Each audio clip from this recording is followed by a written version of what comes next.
To quickly import an existing WordPress site into a local development environment, you can use tools like Local by Flywheel, XAMPP, or MAMP. Here's how. Prepare your existing WordPress site. Export your WordPress site's files and database. Use an FTP client like FileZilla to download your site files. Export the database from your hosting control panel. Set up local environment. Install a local development tool such as Local by Flywheel, XAMPP, or MAMP.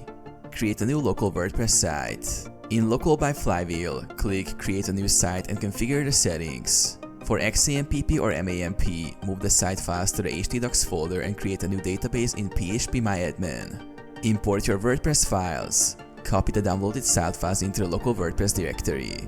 Replace the default WP content folder with your site's WP content. Import the database. Open phpMyAdmin in your local environment.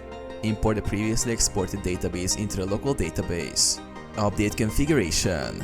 Edit the wp-config.php file. Update the database name, username, and password for your local setup. Replace site URLs with localhost using a tool like Search Replace DB.